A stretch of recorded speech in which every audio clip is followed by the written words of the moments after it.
Student, पिछले class में हम लोग एल्डिहाइड और कीटोन का केमिकल प्रॉपर्टीज स्टार्ट किए थे।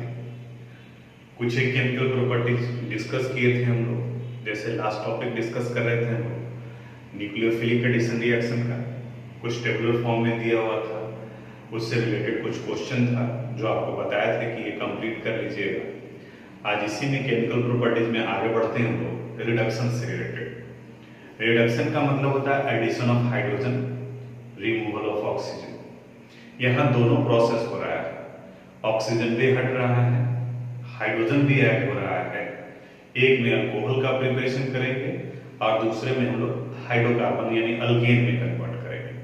पहला पार्ट जो दिया हुआ है रिडक्शन टू अल्कोहल, तो कार्बोनिल ग्रुप में CO है और यहाँ पर H ग्रुप ऐड कर देंगे तो COH हो जाएगा, यानी रिडक्शन कहा गया एडिशन ऑफ हाइड्रोजन की वजह से। और ये रिएक्शन रिपीट हो रहा है, यानी अगर आप पलट करके देखोगे अल्कोहल फिनॉल ईथर चैप्टर में, तो अल्कोहल के मेथड ऑफ प्रिपरेशन में ये रिएक्शन मिलेगा आपको। एल्डिहाइड और कीटोन दोनों में कार्बोनिल ग्रुप होता है और इस कार्बोनिल ग्रुप का या तो आप कैटालिटिक हाइड्रोजनेशन कराते हैं, कैटालिटिक हाइड्रोजनेशन में हाइड्रोजन का रिएक्शन कराते हैं इन the presence of nickel, platinum और पैलेडियम, इन तीनों में से किसी के साथ, या इनकी जगह पर रिड्यूसिंग एजेंट यूज करते हैं हम लोग सोडियम बोरोहाइड्राइड NaBH4, या फिर इसकी जगह पर लिथियम एल्युमिनियम हाइड्राइड यूज करते हैं AlH4। इन दोनों कंडीशन में यहाँ ये OH में कन्वर्ट करेगा और एक हाइड्रोजन जुड़ जाएगा यहाँ। तो देख रहे हो कि यहाँ और यहाँ में क्या फर्क है, ऑक्सीजन तो है बट हाइड्रोजन ऐड हो गया। Addition of hydrogen is called reduction, इसलिए इस रिएक्शन को रिडक्शन रिएक्शन भी कहते हैं। अब एल्डिहाइड से प्रिपरेशन अगर अल्कोहल का कर रहे हैं then it result the formation of primary alcohol, और कीटोन का अगर रिडक्शन कर रहे हैं then it result the formation of secondary alcohol. कुछ एक एग्जांपल ले लेते हैं। जैसे हम लोग अगर इथेनॉल यूज करते हैं, सॉरी इथेनॉल, एल्डिहाइड लिए हैं, इनका सपोज कैटालिटिक हाइड्रोजनेशन करा दिया, hydrogen in the presence of nickel, platinum और पैलेडियम, तो यहाँ O कन्वर्ट कर जाएगा OH में और एक H इसके साथ में हो जाएगा तो CH3 CH2 और ये OH, यानी यहाँ फॉर्मेशन हो गया प्राइमरी अल्कोहल का। वहीं अगर आप कीटोन यूज करते हो जैसे एसीटोन, इसको प्रोपेनोन भी कहा जाता है, आप कैटालिटिक हाइड्रोजनेशन भी करा सकते हैं, या इसकी जगह पर लिथियम एल्युमिनियम हाइड्राइड या सोडियम बोरोहाइड्राइड भी यूज कर सकते हैं। तो यहाँ फॉर्मेशन होगा CH3 CH OH और ये CH3, यानी प्रोपेन 2 ऑल का, यानी यहाँ फॉर्मेशन हुआ सेकेंडरी अल्कोहल का। तो ये रिडक्शन का फर्स्ट था, reduction to alcohol either on catalytic hydrogenation और in the presence of reducing agent sodium borohydride और लिथियम एल्युमिनियम हाइड्राइड। तो इसको नोट कर लीजिएगा, स्टेटमेंट ऑलरेडी PDF में लिखा हुआ है। सेकंड पार्ट है रिडक्शन का, रिडक्शन टू हाइड्रोकार्बन। हाइड्रोकार्बन यानी कि CH2 ग्रुप में कन्वर्ट करना है, यानी कि इस जगह पर ऑक्सीजन रिमूव भी हो रहा है और हाइड्रोजन ऐड भी हो रहा है। कार्बोनिल ग्रुप का यानी एल्डिहाइड और कीटोन का आप देखेंगे तो किसी भी तरीके से कार्बोनिल लिख सकते हैं, ऊपर में भी लिख सकते हैं। इस कार्बोनिल ग्रुप का रिएक्शन अगर कराते हैं zinc amalgam and hydrochloric acid, amalgam कहा जाता है एलॉय विद मरकरी, मरकरी के साथ में किसी मेटल का आप एलॉय करते हैं विद हाइड्रोक्लोरिक एसिड HCl।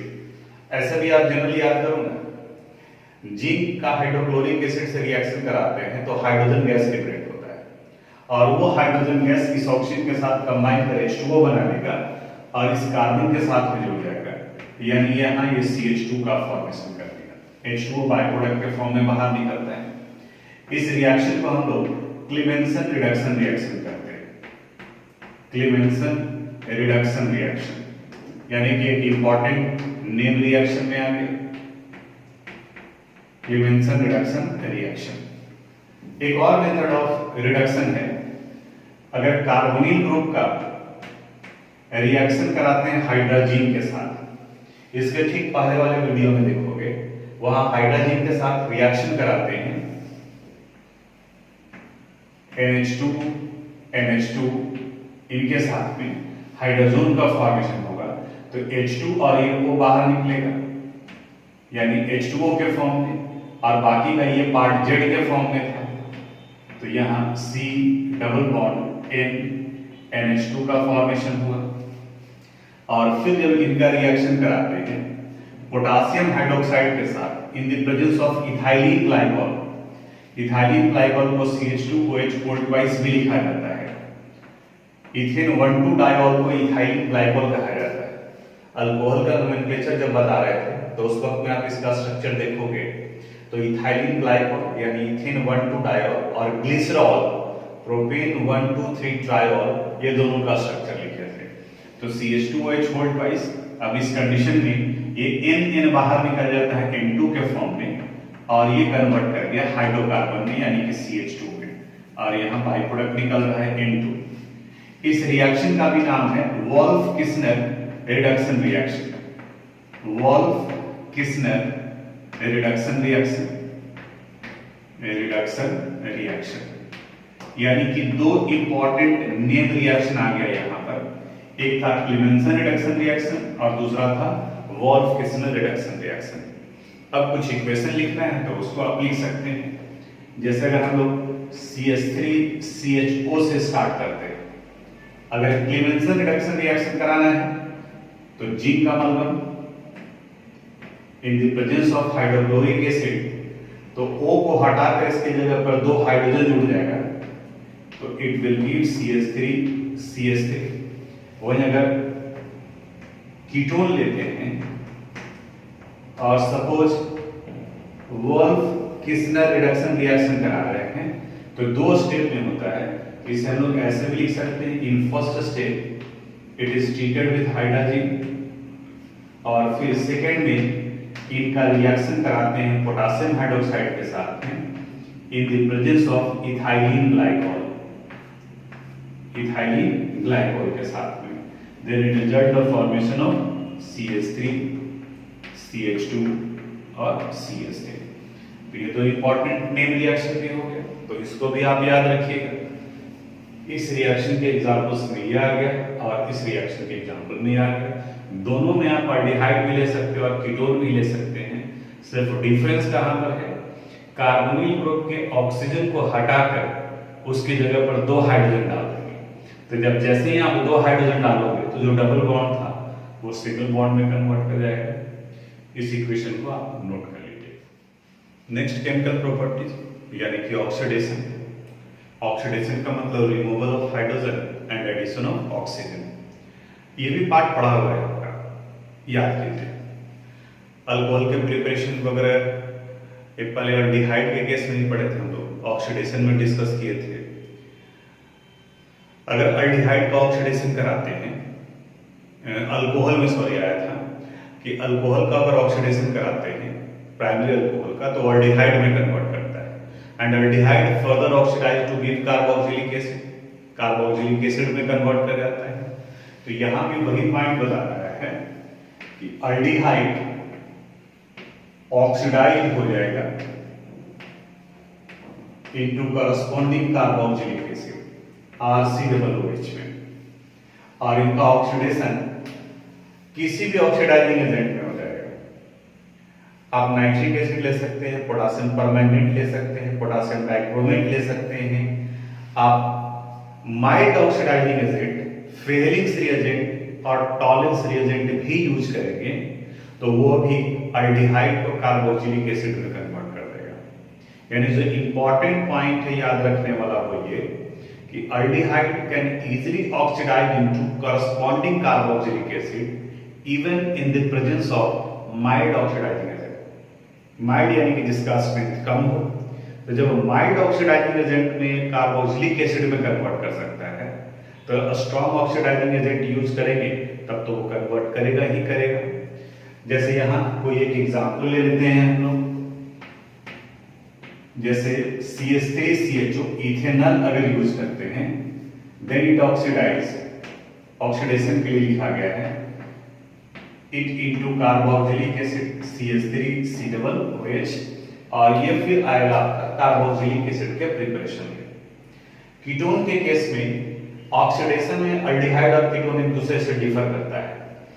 जहां अल्डिहाइड इजीली ऑक्सीडाइज हो जाता है कार्बोक्सिलिक एसिड में, कीटोन सिर्फ ऑक्सीडाइज होता है in the presence of a strong oxidising agent and at elevated temperature, यानी कि टेम्परेचर हाई होगा, ज्यादा हीट प्रोवाइड करेंगे, तब जाकर ये ऑक्सीडाइज होता है, और ये बॉन्ड ब्रेक करने पर होता है, यानी कार्बोक्सिलिक एसिड का formation cleavage of carbon bond के वजह से होता है, कार्बन कार्बन बॉन्ड की वजह से, and it result the formation of mixture of carboxylic acid.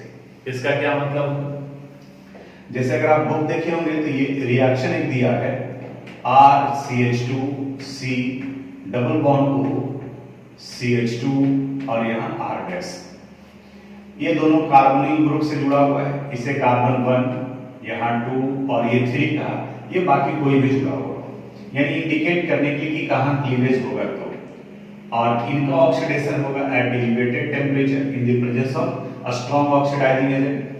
तो अगर फर्स्ट और सेकंड के बीच में क्लीवेज हो रहा है, क्लीवेज कहाँ कहाँ हो रहा है, C1 एंड C2 के बीच में, तो देखो तो अगर यहां से क्लीवेज होगा तो ये पार्ट भी कन्वर्ट करेगा कार्बोक्सिलिक में, तो ये कार्बोक्सिलिक एसिड में कन्वर्ट किया तो बन गया RCOOH, और अगर इधर को देखें तो RCH2C, यानी कि एक अल्काइल ग्रुप और 2 कार्बन एटम, तो इसे लिखा जाएगा RCH2 और COOH। ये कब क्लीवेज से हुआ है, C1 and C2 carbon atom, यहाँ की वजह उस जगह पर लिखते हैं C1 एंड C2 पर। वहीं अगर C2 और C3 के बीच में क्लीवेज हो रहा है, तब इस कंडीशन में प्रोडक्ट बनेगा ये वाला पार्ट, यहीं R डैश कर दे रहे हैं, RCH2COOH प्लस यहाँ R डैश और COOH। एक एग्जाम्पल से समझाते हैं तो ज्यादा क्लियर होगा।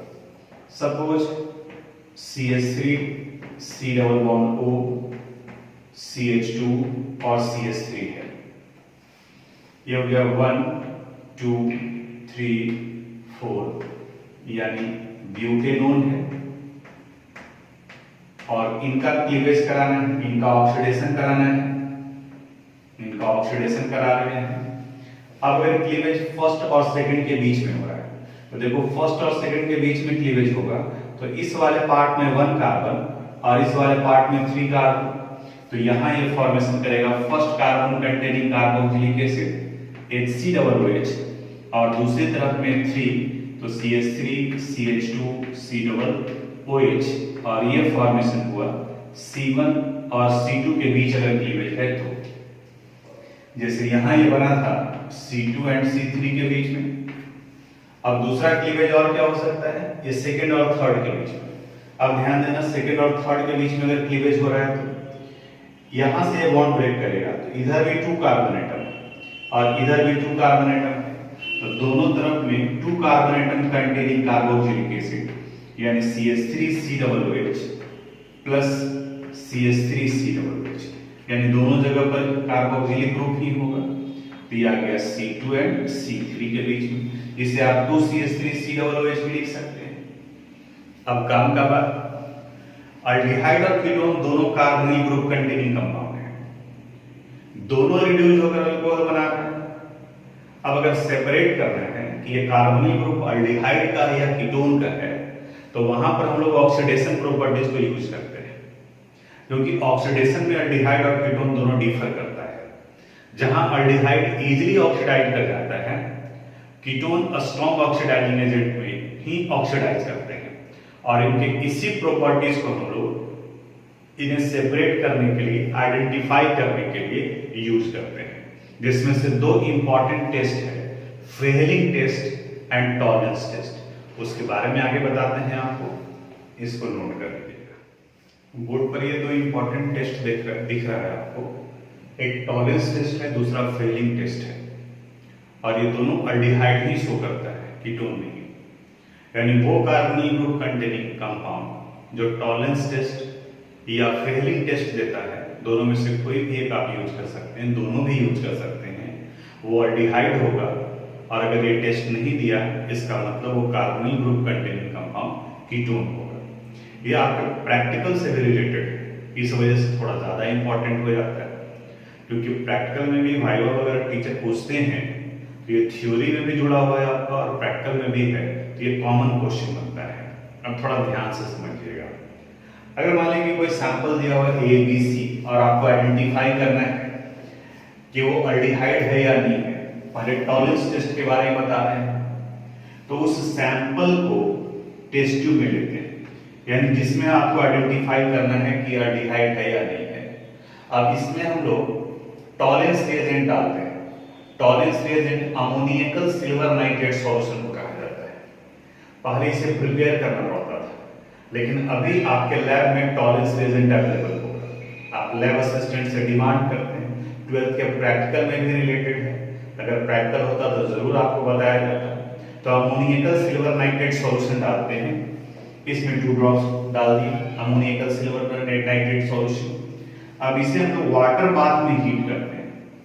Generally organic compound combustible nature के होते हैं, जैसे अल्कोहल भी हाईली कंबस्टेबल नेचर का है। अगर इस टेस्ट ट्यूब को आप डायरेक्ट फ्लेम पर हीट करोगे तो ये आग पकड़ लेगा, तो उससे बचाने के लिए इसे हम लोग वाटर बाथ में हीट करते हैं। तो वाटर बाथ, यहाँ फ्लेम डाल रहे हैं, वाटर बाथ में इसको हीट करते हैं। हीट करने के बाद में टेस्ट ट्यूब में अगर प्रेसिपिटेट बन रहा है सिल्वर का, एक्चुअली अगर अल्डिहाइड रहा तो ये अल्डिहाइड कन्वर्ट कर जाता है कार्बोजाइलेट आयन, यानी साल्ट ऑफ कार्बोक्सिलिक एसिड में कन्वर्ट कर जाएगा, और सिल्वर के प्रेसिपिटेट का फॉर्मेशन होता है। ये सिल्वर प्रेसिपिटेट इस टेस्ट ट्यूब के वॉल के चारों तरफ में डिपॉजिट होता है। यहाँ पर जहां तक केमिकल सब्सटेंस है वहां तक इनके सरफेस पर डिपॉजिट होता है, और इनके इस डिपोजिशन की वजह से बॉटम की तरफ में ये पूरा टेस्ट ट्यूब शाइन करने लगता है, चमकने लगता है, बिल्कुल मिरर लाइक अपीयरेंस देता है। इसलिए इस टेस्ट को सिल्वर मिरर टेस्ट भी कहते हैं। तो जब हम लोग गिवन सैंपल में टॉलरेंस रिएजेंट ऐड कर वाटर बाथ में हीट करते हैं तो सिल्वर के प्रेसिपिटेट का फॉर्मेशन होता है, and the precipitate give the appearance of silver mirror, इसलिए इसे सिल्वर मिरर टेस्ट कहा जाता है। लेकिन सिल्वर का ये डिपोजिशन रिडक्शन की वजह से हुआ, अमोनियकल सिल्वर नाइट्रेट से, क्योंकि अल्डिहाइड खुद ऑक्सीडाइज हो गया कार्बोजाइलेट आयन, RCHO कन्वर्ट कर गया RCOO में। देखो ना, यहाँ से एक ऑक्सीजन और यहाँ कितना ऑक्सीजन हो गया, 2, तो ये अल्डिहाइड खुद ऑक्सीडाइज हो गया, तो सिल्वर नाइट्रेट को रिड्यूस कर दिया है, तो इसकी वजह से प्रेसिपिटेट का फॉर्मेशन होगा। ये सिर्फ अल्डिहाइड करेगा, कीटोन नहीं करेगा। यानी कि अगर सिल्वर मिरर टेस्ट बना तो अल्डिहाइड कंफर्म, और अगर सिल्वर मिरर टेस्ट की बजाय सॉरी अगर सिल्वर मिरर टेस्ट नहीं दे रहा है, सिल्वर मिरर अपीयरेंस नहीं आया, तो आप कह सकते हैं कि वो कीटोन है या कोई दूसरा केमिकल सब्सटेंस है, अल्डिहाइड वो नहीं है। इसलिए इस रिएक्शन को अल्डिहाइड का कंफर्मेटरी टेस्ट कहा जाता है। कंफर्मेटरी यानी कि एक ही रिएक्शन कंफर्म कर दिया कि ये यही है, बाकी कोई दूसरा नहीं हो सकता है। आगे हम लोग को स्टेटमेंट बेस्ड क्वेश्चन भी मिलेगा इस चैप्टर में, तो वहां पर भी आपको ये कांसेप्ट जो है वो हेल्प करेगा आइडेंटिफाई करने में। उसी तरह से फेलिंग टेस्ट भी है टॉलरेंस टेस्ट के जैसा। फेलिंग टेस्ट में 2 सॉल्यूशन आता है, एक फेलिंग सॉल्यूशन A और दूसरा फेलिंग सॉल्यूशन B। लैब में आप देखोगे तो Fehling solution A light blue colour का दिखेगा, actually aqueous copper sulphate solution होता है, इसलिए ब्लू कलर का होता है। और दूसरा sodium potassium tartrate transparent solution होता है। इन दोनों का इक्वल अमाउंट डाल करके इसी तरह से उस केमिकल सब्सटेंस जो सैंपल दिया गया है वाटर बाथ में हीट करते हैं। हीट करने पर अगर ब्राउन प्रेसिपिटेट का फॉर्मेशन होता है नीचे बॉटम में, एक्चुअली क्यूप्रस ऑक्साइड यहाँ पर ये बॉटम की तरफ में बैठते हैं प्रेसिपिटेट के फॉर्म में, तो अगर ब्राउन प्रेसिपिटेट बिल्कुल एकदम इनका कलर आता है, कह सकते हैं जंग के जैसा, जिस तरह से रस्ट का कलर आता है उस तरीके का वो रस्ट जैसा नीचे बॉटम में बैठेगा, तो बैठना ये इंडिकेट कर रहा है कि क्यूप्रस ऑक्साइड का फॉर्मेशन हुआ है। और ये क्यूप्रस ऑक्साइड का फॉर्मेशन सिर्फ रिडक्शन की वजह से हो रहा है, जो कि अल्डिहाइड कर सकता है, यानी अल्डिहाइड खुद ऑक्सीडाइज कर गया और इन्हें वो रिड्यूस कर देता है, तो ये दोनों टेस्ट अल्डिहाइड का कंफर्मेटरी टेस्ट में आता है, ये कीटोन नहीं करते हैं। तो अगर आपसे क्वेश्चन पूछता है कि हाउ यू कैन सेपरेट या identify that the given sample is aldehyde और कीटोन, तो आप कह सकते हैं कि with the help of silver mirror test which is also called Tollens test और Fehling test we can identify that the given sample is aldehyde और ketone. Aldehyde give Tollens test and Fehling test. Tollens test को silver mirror test कहा जाता है, वहां Ag का formation होता है, और फ्रेहलिंग टेस्ट में क्यूप्रस ऑक्साइड Cu2O का फॉर्मेशन होता है, ब्राउन प्रेसिपिटेट बनते हैं। तो ये आयोनिक इक्वेशन दिया हुआ है, प्रैक्टिकल कॉपी में भी आप बनाए होंगे तो वहां पर भी ये इक्वेशन लिखा हुआ होगा, याद रखिएगा इसको। ऑक्सीडेशन से रिलेटेड अभी दो रिएक्शन पढ़े हम लोग, एक टॉलेंस टेस्ट और दूसरा फ्रेहलिंग टेस्ट। इसी में एक और ये जुड़ा हुआ है, इसे हेलोफॉर्म टेस्ट कहा जाता है। हेलोफॉर्म से ही मिलता जुलता टर्म आप सुने होंगे आयोडोफॉर्म टेस्ट, जो कि जनरली हम लोग आइडेंटिफाई करते हैं। वैसे अल्डिहाइड या कीटोन या फिर अल्कोहल के लिए आगे डिस्कस करने जा रहे हैं, बहुत इंपॉर्टेंट टेस्ट में आता है। रिएक्शन क्या होता है पहले वो समझो। वैसे अल्डिहाइड या कीटोन जिसमें कम से कम एक मिथाइल ग्रुप हो, एक मिथाइल ग्रुप हो जो कार्बोनिल ग्रुप से अटैच्ड है। जैसे कार्बोनिल ग्रुप के साथ में आप अगर इथेनॉल लेते हैं तो CH3 डबल बॉन्ड OH, ये कार्बोनिल ग्रुप है और इसके साथ में एक मिथाइल ग्रुप अटैच है। मिथाइल होना चाहिए, इथाइल प्रोपाइल ब्यूटाइल और कम से कम एक हो। कीटोन में दोनों तरफ में भी हो सकता है।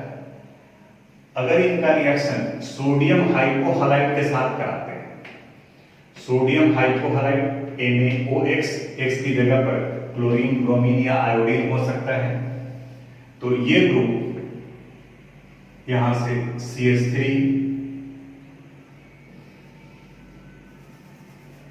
ये पार्ट ऑक्सीडाइज हो जाएगा, यहां से यहां ये HCOO Na, और दूसरा जो पार्ट होता है वो कन्वर्ट कर जाता है हैलोफॉर्म CHX।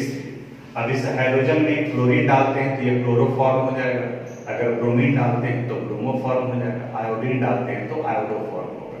इस रिएक्शन को हम लोग हैलोफॉर्म रिएक्शन करते हैं। अब अगर किसी कीटोन को कंसीडर करते हैं, जैसे CH3 CH2 C double bond O और CH3, और इनका रिएक्शन भी सोडियम हाइपोहलाइड से कराते हैं। सोडियम हाइपोहलाइड की जगह पर सोडियम हाइपो आयोडाइड भी ले सकते हैं। ये डायरेक्ट भी प्रिपेयर किया जाता है NaOH और आयोडीन के साथ रिएक्शन कराने पर। तो रिएक्शन में हैलोफॉर्म ये बनाता है, ये मिथाइल ग्रुप बनाएगा यहां से ये, और बाकी का ये पार्ट जो है वो साल्ट में कन्वर्ट कर जाएगा, यानी यहां आएगा CH3 CH2 C double O Na, और ये कन्वर्ट कर गया, चूंकि आयोडाइड लिए हैं तो CH3, और ये येलो प्रेसिपिटेट का फॉर्मेशन करता है। आगे अगर स्टेटमेंट बेस्ड क्वेश्चन बनाते हैं तो वहां पर ये टर्म आता है कि NaOH और आयोडीन के साथ रिएक्शन कराने पर येलो प्रेसिपिटेट देता है। तो इसका मतलब ये हुआ कि एक मिथाइल ग्रुप है जो कार्बोनिल ग्रुप से अटैच्ड है। अब देखो अगर इसका रिएक्शन हम कराते हैं CH3 CH2 C double bond O CH2 और CH3, इनका रिएक्शन अगर आप कराते हो सोडियम हाइपोहलाइड के साथ NaOH के साथ, तो ये रिएक्शन नहीं करेगा। क्यों नहीं करेगा? क्योंकि देखो यहाँ कार्बोनिल ग्रुप के साथ में अटैच है इथाइल ग्रुप, जबकि यहाँ बताया गया है, कंडीशन है कि हैलोफॉर्म टेस्ट, हैलोफॉर्म रिएक्शन तभी होगा जब कार्बोनिल ग्रुप के साथ में कम से कम एक मिथाइल ग्रुप हो। जैसे यहाँ पर देखिए CH3 ग्रुप लगा हुआ है, यहाँ इस वाले में भी एक CH3 ग्रुप लगा हुआ है, लेकिन यहाँ कार्बोनिल ग्रुप के साथ में CH3 नहीं है, ये C2H5 है। उसी तरह से अगर आप फॉर्मल्डिहाइड को लेते हैं HCOOH, तो ये भी अंडर सिमिलर कंडीशन ये रिएक्शन शो नहीं करेगा, क्योंकि इसमें भी कार्बोनिल ग्रुप के साथ में CH3 नहीं है। तो हमें लगता है कि अब समझ में आया होगा आपको कि वो अल्डिहाइड और कीटोन जिसमें कम से कम एक मिथाइल ग्रुप अटैच हो कार्बोनिल ग्रुप से, सिर्फ वही हैलोफॉर्म रिएक्शन शो कर सकता है।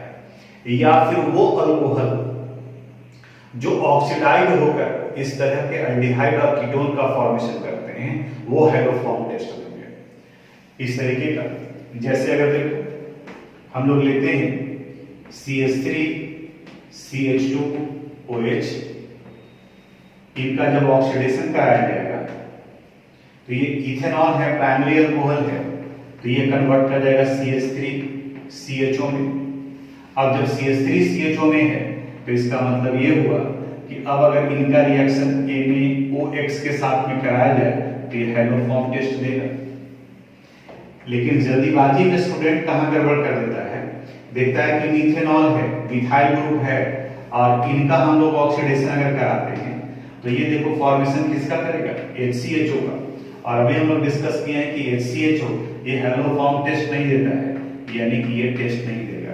तो हमें CH3 यहाँ ये नहीं देखना है, हमें देखना है कि वो अल्कोहल जो इस तरह के एल्डिहाइड और कीटोन का फॉर्मेशन करेंगे वो हैलोफॉर्म टेस्ट देता है।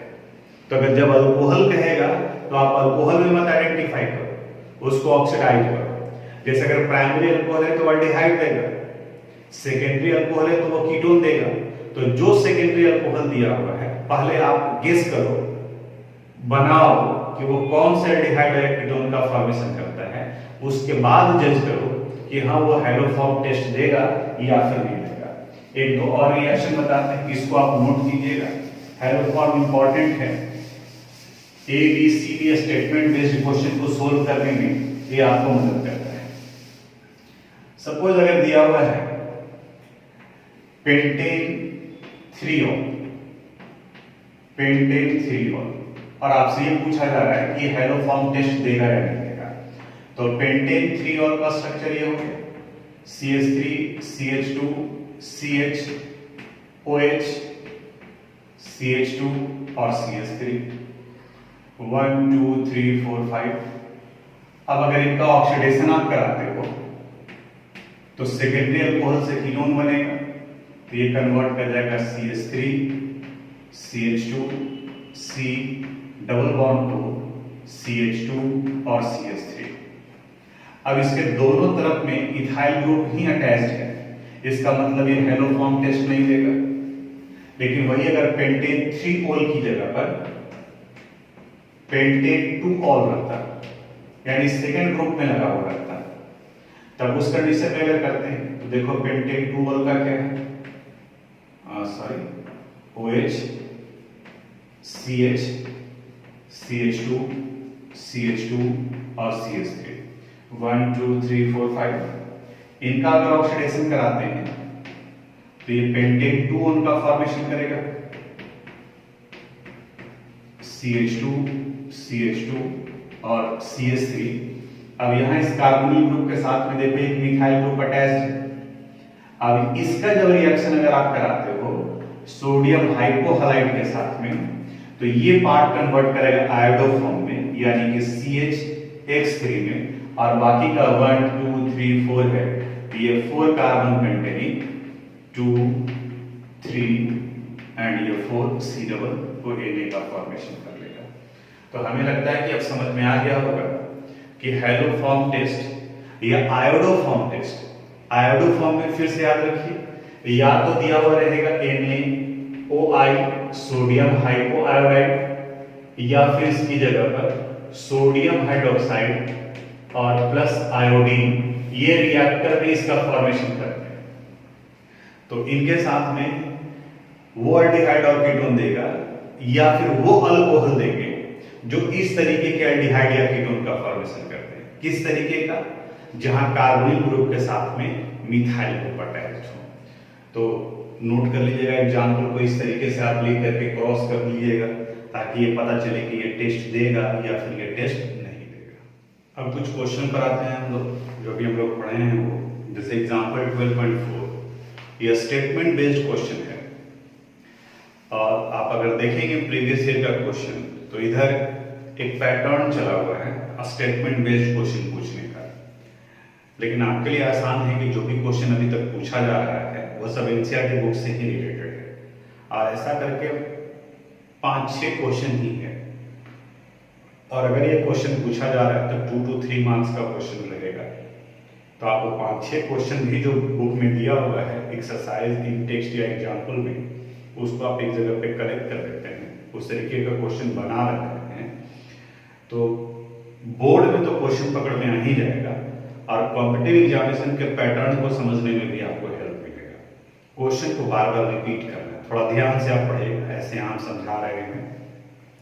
यहाँ कर an organic compound A with molecular formula C8H8O, यानी क्वेश्चन यहाँ कर है कि an organic compound A with molecular formula C8H8O, ए का मॉलिक्यूलर फार्मूला दिया हुआ है, form an orange red precipitate with 2,4-DNP, यानी कि जब इनका रिएक्शन 2,4-DNP, याद करो हम लोग पढ़े हैं 2,4-डाइनाइट्रोफिनाइल हाइड्रोजन न्यूक्लियोफिलिक एडिशन रिएक्शन, इसके ठीक पहले वाले वीडियो में एक्सप्लेन किए हैं, उनके साथ ये रिएक्ट कर yellow precipitate DNP and give yellow precipitate, यानी इनके साथ ये रिएक्शन करता है। तो इनके साथ ये रिएक्शन करता है तो ये कंफर्म कर दिया कि इसमें कार्बोनिल ग्रुप प्रेजेंट है। आगे फिर इसके बारे में बताया हुआ है and give yellow precipitate on heating with iodine in the presence of sodium hydroxide, यानी सोडियम हाइड्रोक्साइड और आयोडीन के साथ रिएक्शन कराते हैं तो ये येलो प्रेसिपिटेट देता है, येलो प्रेसिपिटेट देता है। तो ये कंफर्म कर रहा है कि ये आयोडोफॉर्म टेस्ट दे रहा है। पहले वाले पार्ट से ये पता चल गया कि it has a carbonyl group. अब एल्डिहाइड या कीटोन है क्लियर नहीं है, लेकिन ये DNP के साथ में रिएक्शन कर रहा है, इसका मतलब इसमें कार्बोनिल ग्रुप है। जब ये सोडियम हाइड्रोक्साइड और आयोडीन यानी कि सोडियम हाइपोआयोडाइड के साथ में रिएक्शन कर येलो प्रेसिपिटेट का फॉर्मेशन कर रहा है, इसका मतलब इसमें एक मिथाइल ग्रुप है जो कार्बोनिल ग्रुप के साथ में अटैच है। यानी कि इनसे पता ये चला था कि इसमें कार्बोनिल ग्रुप है, इसमें ये पता चला कि इसमें कार्बोनिल ग्रुप के साथ में एक CH3 ग्रुप लगा हुआ है। आगे बढ़ते हैं। इट नाइदर रिड्यूसेस टॉलेंस और फेलिंग्स रिएजेंट, यानी ये टॉलेंस और फेलिंग टेस्ट नहीं देता है, ना तो ये टॉलेंस टेस्ट दे रहा है और ना ही ये फेलिंग टेस्ट दे रहा है। इससे ये कंफर्म हो गया कि ये अल्डिहाइड नहीं है, क्योंकि सिर्फ अल्डिहाइड ही टॉलेंस और फेलिंग टेस्ट देता है। देखो एक एक स्टेटमेंट से कुछ कुछ कंफर्म होता जा रहा है जो हम यहां पर लिखते जा रहे हैं। आगे और क्या इंफॉर्मेशन दे रहा है, nor does it decolourise bromine water और बेयर्स रिएजेंट। ब्रोमीन वाटर और बेयर्स रिएजेंट अनसैचुरेटेड हाइड्रोकार्बन इसे डिकलराइज करता है, एलिफैटिक अनसैचुरेटेड हाइड्रोकार्बन। तो ये ना तो ब्रोमीन वाटर को डिक्लराइज कर रहा है और ना ही बेयर्स रिएजेंट को डिक्लराइज कर रहा है। इसका मतलब ये हुआ कि ये अनसैचुरेटेड एलिफैटिक हाइड्रोकार्बन नहीं है, एलिफैटिक नहीं है, ये नहीं है, ये कंफर्म करता है। आगे on drastic condition with chromic acid, drastic condition यानी कि at high temperature at chromic acid a strongest oxidising agent में आता है। It give a carboxylic acid having one molecular formula C7H6O2, यानी कि जब इसका ऑक्सीडेशन कराते हैं तो C7H6O2 का फॉर्मेशन करता है कार्बोक्सिलिक एसिड का। Identify the compound A and B and explain the reaction involved, और आपको बताना है कि इसमें किस तरीके का रिएक्शन इन्वॉल्व है। अगर ये 3 नंबर का क्वेश्चन है तो मायने रखता है, यहाँ A, B और पूरे रिएक्शन को आपको आइडेंटिफाई करना है। तो क्वेश्चन को 1 बार 2 बार पढ़ करके जो क्लू नजर आ रहा है उसको यहाँ पर लिखते चले गए। अगर उस स्टेटमेंट को भी लिखना है तो ये सारा पार्ट एक एक करके एक्सप्लेन करेंगे। अब देखो क्या क्लियर हो रहा है, एक कार्बोनिल ग्रुप होगा, उसमें एक मिथाइल ग्रुप होगा, इसका मॉलिक्यूलर फार्मूला है C8H8O। अब जरा देखो यहाँ पे 2 कार्बन एटम यहाँ यूज हो गया, 3 हाइड्रोजन एटम यूज हो गए, 1 ऑक्सीजन एटम यूज हो गया, तो बाकी क्या बचा रह गया यहाँ पर 2 कार्बन एटम है और यहाँ 8 है, इसका मतलब बचा रह गया 6 कार्बन। हाइड्रोजन यहाँ 8 है और यहाँ 3 है, इसका मतलब H5। तब आपको समझ में आ रहा है ये जो बाकी का जो रेस्ट ग्रुप है वो क्या बचा हुआ रह गया, C6H5। अब जैसे ही ये पता चला तो आप इसका स्ट्रक्चर लिखो, तो देखो C6H5 C double bond O और CH3।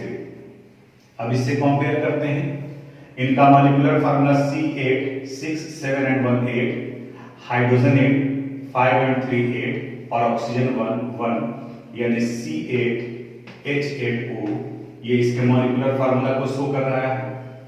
ये डीएनपी टेस्ट भी देगा। अगर इनका डीएनपी टेस्ट दिखाना है तो यहां से ऑक्सीजन हटाकर इसकी जगह पर बाकी का रेस्ट पार्ट जुड़ जाएगा, H2O बाहर निकलेगा। फिर ये आयोडोफॉर्म टेस्ट भी देगा क्योंकि इसके साथ में मिथाइल ग्रुप लगा हुआ है, तो ये येलो प्रेसिपिटेट का फॉर्मेशन करेगा। टॉलरेंस टेस्ट और फेलिंग टेस्ट नहीं देगा क्योंकि ये कीटोन है, अल्डिहाइड सिर्फ देता है। और इनका जब ऑक्सीडेशन कराएंगे तो इनका ऑक्सीडेशन कराने पर यहां से ये बॉन्ड ब्रेक करेगा। एक बन रहा है आपका C7, तो 6 and 1 7, तो यहां बन गया C6H5 COOH और दूसरा पार्ट होगा HCOOH, 1 कार्बन एटम बचा हुआ है HCOOH। अगर इनका रिएक्शन सोडियम हाइपोआयोडाइड के साथ कराते हैं यानी NaOI के साथ कराते हैं, तब इस कंडीशन में C6H5 आप बेंजीन भी लिख सकते हैं, फार्मूला भी लिख सकते हैं, COONA का फॉर्मेशन किया और साथ में CH3 का फॉर्मेशन होगा।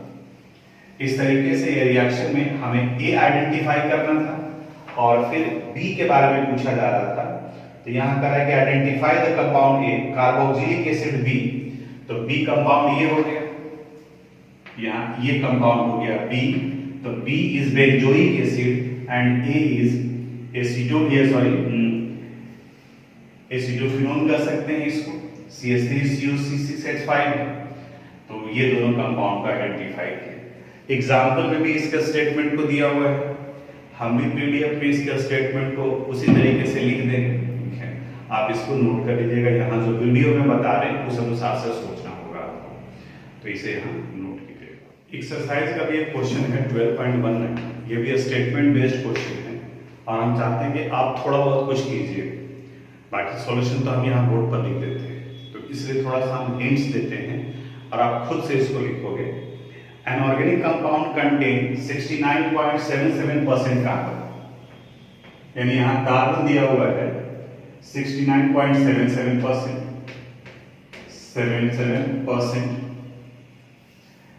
11.63% हाइड्रोजन, हाइड्रोजन है 11.63% एंड रेस्ट इज ऑक्सीजन।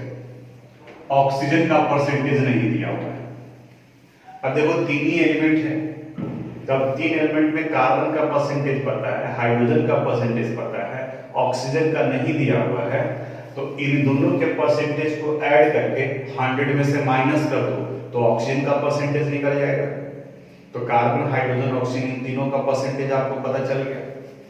अब इसके बाद यहां कह रहा है कि the molecular mass of the compound is 86, यानी इस कंपाउंड का मॉलिक्यूलर मास है 86। तो मॉलिक्यूलर फार्मूला नहीं दिया, एक स्टेप आपको काम करने के लिए दे दिया। अब परसेंटेज कंपोजिशन से इंपीरिकल फार्मूला और मॉलिक्यूलर फार्मूला निकालने का मेथड हम लोग सब basic concept of chemistry class 11 से पढ़े थे। दो तरीके से निकालने के लिए बताया था, एक आप टेबुलर फॉर्म से निकाल सकते हो, या तो फिर दूसरा परसेंटेज ऑफ एन एलिमेंट का वो कंसेप्ट यूज करके निकाल सकते हैं। परसेंटेज ऑफ एन एलिमेंट में थोड़ा सा आसान पड़ेगा, वहां पे याद करो ये फॉर्मूला था परसेंटेज ऑफ एन एलिमेंट, ये भी 11th में ही था, फर्स्ट चैप्टर में। ये था number of atoms into atomic mass divided by molecular mass into 100, ये यूज करते थे। अब इसी से आप नंबर ऑफ एटम्स निकाल सकते हो, यानी कि अगर आपको निकालना हो यहां से नंबर ऑफ एटम्स, तो number of atoms would be equal to हो जाएगा परसेंटेज into molecular mass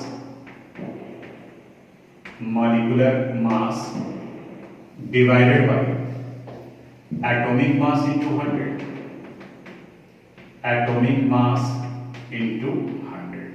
अब एक एक करके निकालो आप।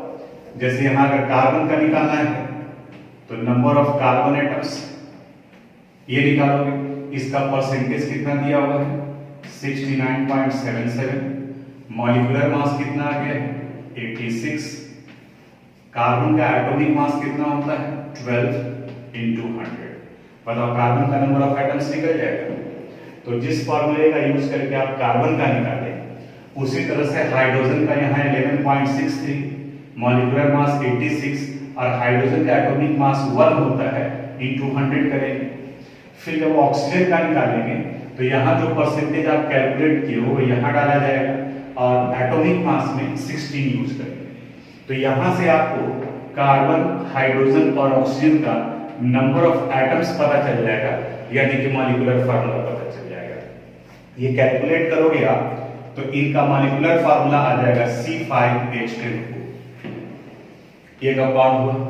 ये इतना स्टेप बढ़ गया इसमें आपका, जो कि बाकी के केसेस में नहीं था। डायरेक्ट ये मॉलिक्यूलर फार्मूला देता तो ये काम आसान हो जाता, लेकिन ये बोर्ड में पूछा हुआ क्वेश्चन है, इसलिए कहीं पर कोई कंप्रोमाइज नहीं करोगे, इसे आप सोल्व करोगे उसी तरीके से जैसे जो मेथड बताया है उस तरीके से आप निकालोगे। इनका मॉलिक्यूलर फार्मूला ये है। अब आगे बढ़ते हैं। इट डज नॉट रिड्यूसेस, यानी मॉलिक्यूलर फार्मूला क्या आ गया C5H10O। तो ये अल्डिहाइड भी हो सकता है और कीटोन भी हो सकता है। अब आगे क्या क्या कर रहा है, it does not reduces Tollens reagent, यानी ये टॉलेंस रिएजेंट को रिड्यूस नहीं करता है। तो कंफर्म क्या हो गया, इट इज नॉट अल्डिहाइड। इसका मतलब ये अल्डिहाइड नहीं है, कीटोन हो सकता है, रिड्यूस नहीं करता है। ये सिर्फ ये कंफर्म किया कि इट इज नॉट अल्डिहाइड। आगे, but form an addition compound with sodium hydrogen sulfide and give positive iodoform test। Sodium hydrogen sulphide के साथ रिएक्शन करता है, इसका मतलब it has carbonyl group and it give iodoform test, यानी कि carbonyl group के साथ में एक मिथाइल ग्रुप भी अटैच्ड है। तो इसमें ये दोनों में रिएक्शन से ये पता चला कि it has a carbonyl group. कैसे कार्बोनिल ग्रुप, क्योंकि सोडियम हाइड्रोजन सल्फाइड के साथ रिएक्शन करता है। याद करो, हाइड्रोजन साइनाइड से सोडियम ये साइनोहाइड्राइड का हाइड्रेट का फॉर्मेशन किया था। सोडियम हाइड्रोजन सल्फाइड के साथ में अल्डिहाइड और कीटोन दोनों रिएक्शन किए थे। तो ये कार्बोनिल ग्रुप है और आयोडोफॉर्म टेस्ट दे रहा है, इसका मतलब इसके साथ एक मिथाइल ग्रुप अटैच्ड है। आगे, give positive iodoform test on vigorous oxidation it give ethanoic acid and propanoic acid, यानी कि इसका विग्रस ऑक्सीडेशन यानी कि ये कीटोन है। अब ये कंफर्म हो गया, एक इथेनोइक एसिड बनाता है यानी कि CH3COOH और दूसरा प्रोपेनोइक एसिड यानी CH3CH2COOH ये फॉर्म करता है propanoic acid. Right the possible structure of the compound. तो अब इसका लिखना है। ऐसे भी आप यहां देखो, कार्बन एटम्स यहां 2 हो गया, हाइड्रोजन 3 हो गया, ऑक्सीजन 1 हो गया इस वाले पार्ट में। तब दूसरे में 5 कार्बन है, इसका मतलब यहाँ 2 कार्बन रेस्ट, 10 हाइड्रोजन है और यहाँ 3 हुआ है, इसका मतलब H7 हो गया। तो C2H7 ऑक्सीजन यहाँ यूज हो चुका है, तो C2H7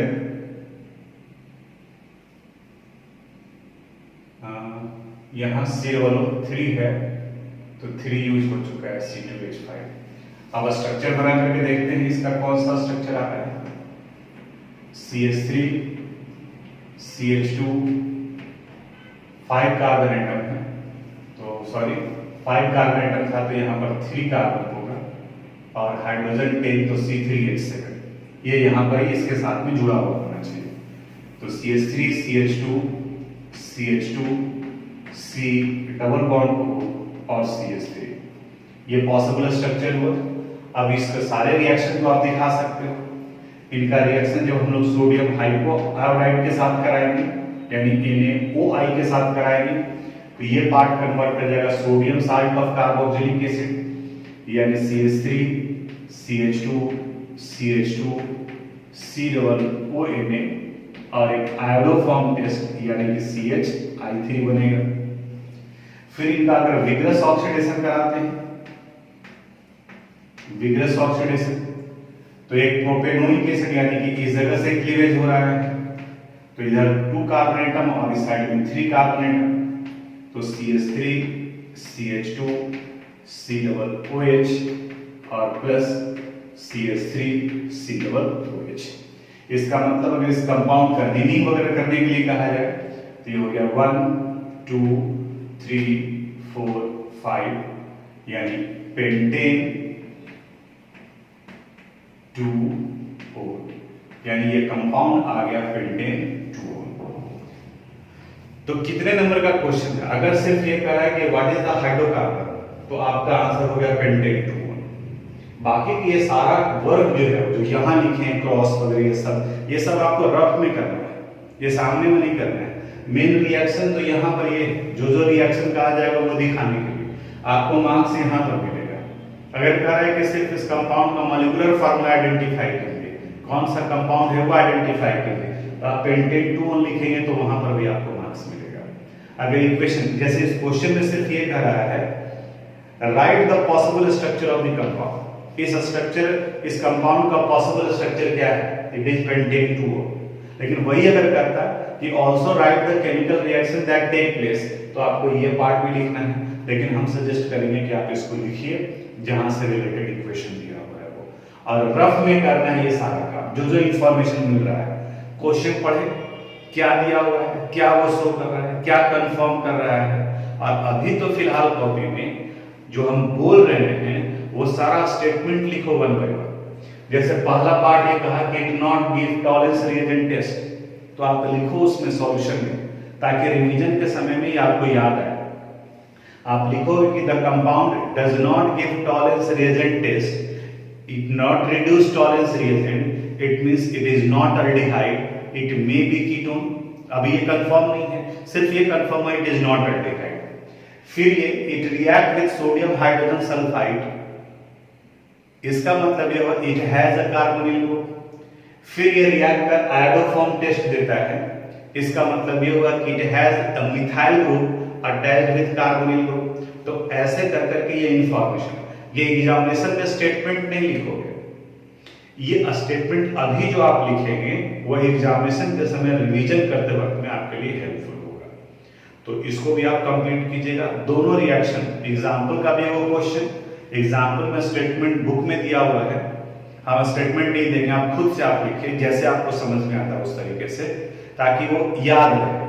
आपको मार्क्स इक्वेशन पर मिलने वाला है, लेकिन याद रहेगा अगर अभी आप लिखोगे तो, क्योंकि अभी आपका समझा हुआ है। बुक में भी जो दिया हुआ है एग्जाम्पल में उस तरीके से आप लिखो, और फाइनली इस तरीके की इक्वेशन पर आपको पहुंचना है। अब इसके बाद में aldol condensation, cross aldol condensation और कानिजारो रिएक्शन, ये इंपॉर्टेंट रिएक्शन बचा हुआ है जिसको हम लोग अगले क्लास में डिस्कस करेंगे। आज यहीं तक।